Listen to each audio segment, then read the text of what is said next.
आदरणीय अध्यक्ष महोदय जी, मैं नियम 72(1) के तहत इस विधेयक को पुनर्स्थापित करने पर अपनी सख्त आपत्ति दर्ज करना चाहती हूँ। महात्मा गांधी ग्रामीण रोजगार गारंटी कानून पिछले 20 सालों से ग्रामीण भारत को रोजगार देने में और ग्रामीण अर्थव्यवस्था को मजबूत बनाने में सक्षम रहा है। ये एक इतना क्रांतिकारी कानून है कि जब इसको बनाया गया तो सदन के सभी राजनीतिक दलों ने इससे पूरी सहमति दी। इसके द्वारा 100 दिन का रोजगार इस देश के गरीब से गरीब लोगों को मिलता है, हमारे गरीब से गरीब भाई बहनों को। हम सब जनप्रतिनिधि हैं महोदय, जब हम अपने अपने क्षेत्रों में जाते हैं, आप भी जानते हैं, दूर दूर से हमें दिख जाता है कि मनरेगा का कौन मजदूर है। सबसे गरीब होता है, चेहरे पे झुर्रियाँ होती हैं, हाथ मिलाए तो सर हाथ पत्थरों की तरह। हाँ सर, मैं कर रही हूँ, पहुँच रही हूँ, हाँ मुझे पहुँचने दीजिए। एक मिनट लूँगी, मुझे पहुँचने दीजिए। सर उनके हाथ पत्थरों की तरह कठोर होते हैं क्योंकि इतनी मजदूरी करते हैं। तो सर मेरा जो इस बिल पर ऑब्जेक्शन है, सर ये जो कानून है इसके तहत हमारे गरीब भाई बहनों को जो रोजगार की कानूनी गारंटी मिलती है, जो अधिकार मिलता है, वह इस योजना में मांग के आधार पर संचालित होता है। मतलब जहां जहां रोजगार की मांग है वहां इस योजना द्वारा 100 दिनों का रोजगार अनिवार्य है, देना अनिवार्य है। इसके साथ साथ केंद्र से इसके लिए जो पूंजी जाती है वो भी मांग पर आधारित होती है।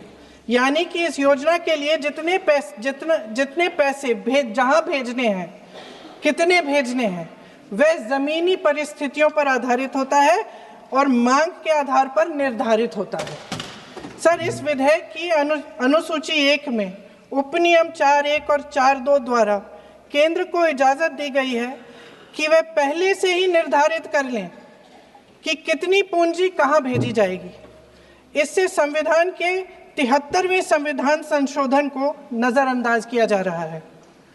सर महोदय, इसके जरिए ग्राम सभाओं को इस योजना की मांग की जमीनी परिस्थितियों के आधार पर तय करने का पूरा अधिकार दिया जाता था।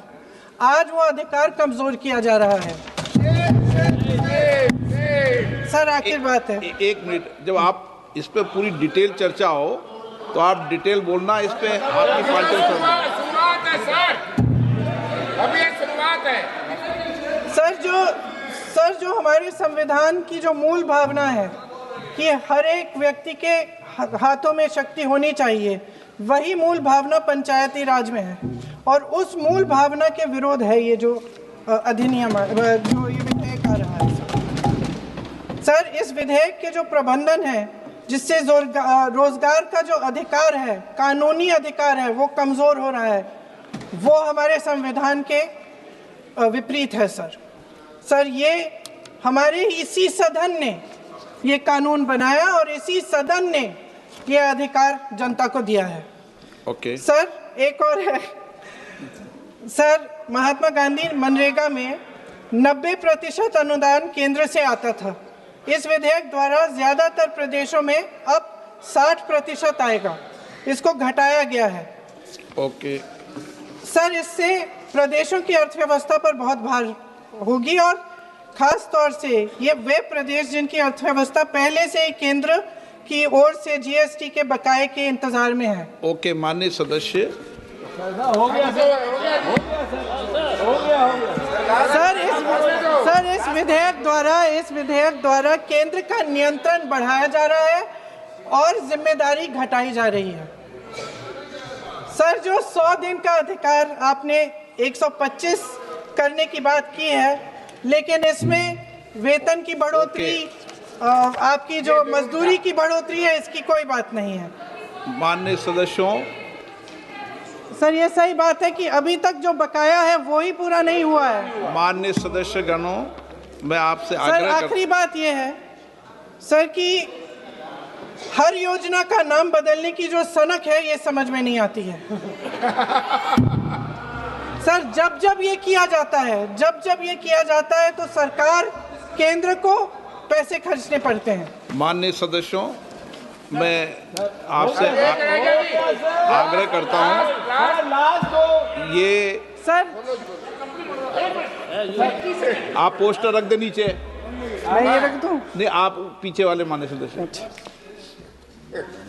आप 72 में नियम में विरोध कर दें आप।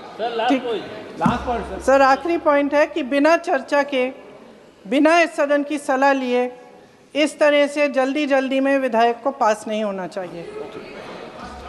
सर ये विधेयक वापस लिया जाना चाहिए। इसके बदले में सरकार को एक नया विधेयक पेश करना चाहिए। खत्म करूं? महात्मा गांधी जी मेरे परिवार के नहीं थे, लेकिन मेरे परिवार जैसे ही हैं और इस पूरे देश की यही भावना है sir. No, very good sir इस पूरे देश की यही भावना है। नो, माननीय सर आखिरी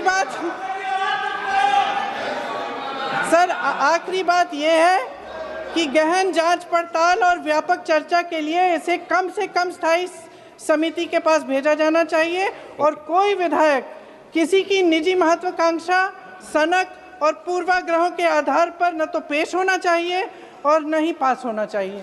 धन्यवाद।